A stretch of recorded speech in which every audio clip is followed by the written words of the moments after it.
A new Wordle puzzle is online. Click on the link to play.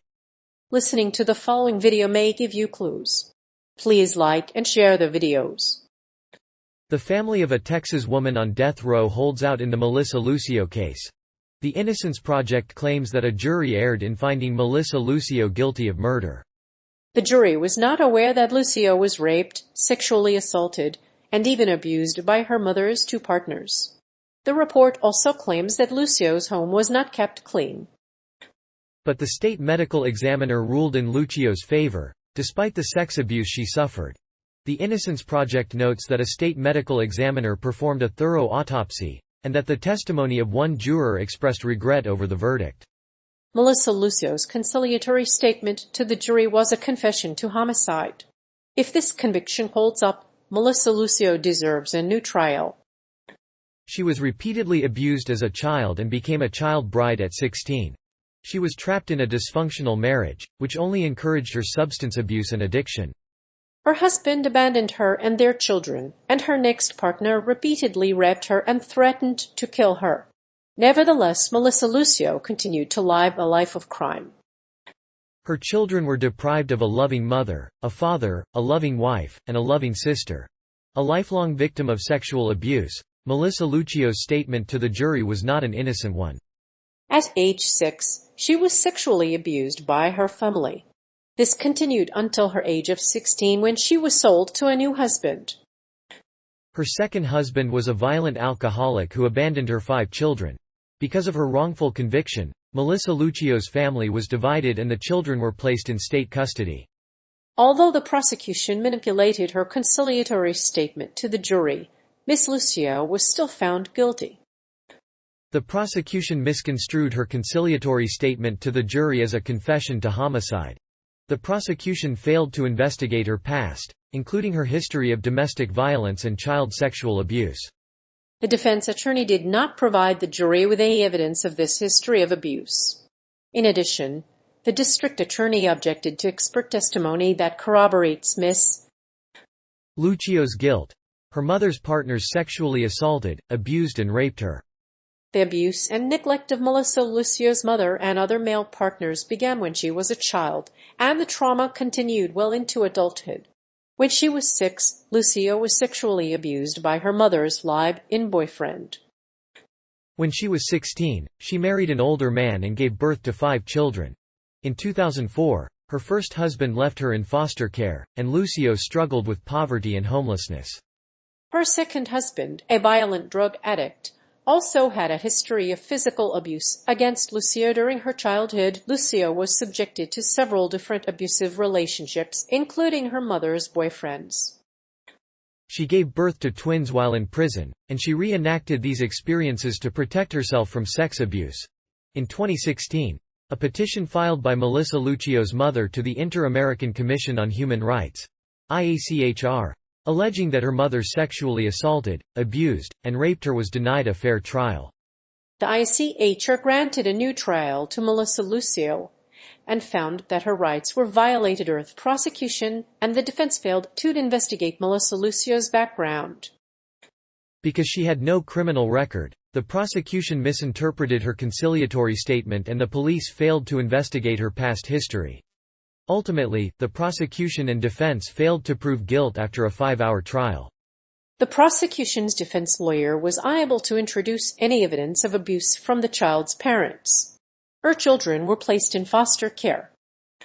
The trial for a Texas woman sentenced to death is ongoing, but the family of the 53-year-old mother of 14 is putting up a strong defense. Lucio's family history is one of poverty, addiction, and violence. She suffered sexual abuse from both family members and partners, and her children experienced homelessness and extended periods of drug use. Child Protective Services had visited the Lucio household multiple times, but the defense attorneys say the children were never physically abused. Mariah's family lived in a 2-bedroom apartment in Harlingen, Texas. The unit was on the 2nd floor. Maria's younger sister walked down the stairs unsupervised.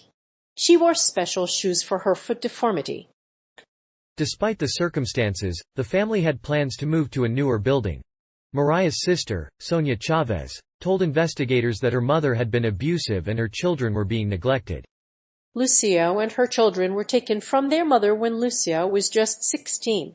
She and her husband were not known by Child Protective Services when the children were taken.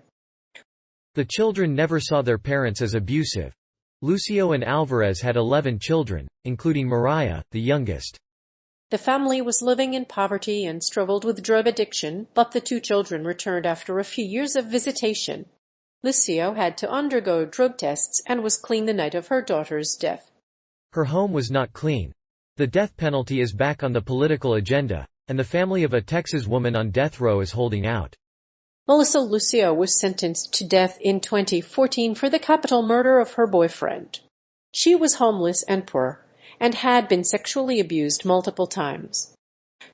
But the Inter-American Commission on Human Rights, IACHR, says the woman was guilty of the crime. The state of Texas also says that she is a victim of domestic abuse, which makes her case even more compelling. The case has gained national attention, with a documentary about the case releasing in 2020. National news organizations and celebrities have joined the call for intervention, and a recent episode of Bo's Last Week Tonight raised questions about Melissa Lucio's guilt. Even Kim Kardashian has publicly backed the case and signed a petition urging Abbott to stop Melissa Lucio's execution. Her children were not properly supervised. Child Protective Services records show that Melissa Lucio's family was not adequately supervised. The children were not fed, kept clean, or given adequate supervision. Lucio's family struggled financially and sometimes lived in a park. Despite the alleged abuse, neither the children nor their mother reported any problems to CPS. As a result, the Child Protective Services took the children away from Lucio. A lack of supervision led police to believe that Lucio had murdered her 2-year-old daughter Mariah. Lucio was a single mother who was generally home alone with the child. Her youngest child, Mariah, had a mild physical disability and was prone to falling. Lucio told police that she had been watching her daughter for hours, but she did not know how many stairs Mariah had fallen. Lucio said her daughter was fine the night before her death, but the following day, Mariah fell down the stairs. The case also had a flawed defense. Lucio's family members did not know that Velez had been jailed for a second time for the same crime. As a result, they did not have the resources to hire a private investigator. Despite the inadequacies in her case, her attorneys became convinced that she was wrongfully convicted. The state appointed an attorney, Margaret Schmucker, to represent Lucio in post-conviction proceedings. In those proceedings, Schmucker immediately recognized problems. Her attorneys say her death sentence is based on a false confession. A family of a Texas woman on death row is holding out against her execution, urging the Texas Board of Pardons and Paroles to overturn her conviction and commute her sentence. The case is so controversial, more than 250,000 people have signed a petition calling for clemency. A documentary detailing the case is set to be released in 2020. The documentary exposes a case that had no evidence, was based on a false confession, and was skewed by a corrupt Melissa Lucio's family is holding out against her execution by arguing that her conviction was based on a false confession. Lucio was convicted of killing her 2-year-old daughter Mariah in 2008, and has 13 surviving children. The prosecutors said the daughter died of injuries from physical abuse, but Lucio's attorneys say Mariah fell down a flight of stairs and didn't die of a heart attack or a stroke. Melissa's case has drawn national attention, with the infamous Melissa Lucio conviction making its way through national media. Last Week Tonight even mentioned her case in an episode about wrongful convictions. The State of Texas vs. Melissa on Hulu has raised questions about Lucio's guilt, and even Kim Kardashian has expressed support for her. Her family is traveling across Texas to urge her release. The family of a Texas woman on death row is holding out for her release. The case against Melissa Lucio is controversial. She was wrongfully convicted of the 2008 murder of her daughter, Mariah Alvarez. Lucio is scheduled to be executed in about 2 weeks. 2 bishops and a Catholic organization have called for clemency. Ms. Lucio's trial was unfair and several judges have said she should not be executed. Despite a long and difficult road, Lucio's family and supporters are still holding out for her release. A forensic expert who reviewed her case has concluded that Maria's injuries were the result of trauma. The medical examiner ruled that Maria died as a result of child abuse, a hasty decision. Other statements of support have been shared by faith leaders and death row exonerees. Lucio's family and attorneys are calling for clemency. Her lawyers are asking the Texas governor to remove the district attorney and judge and grant her a reprieve of 120 days. They claim that both of them have a conflict of interest.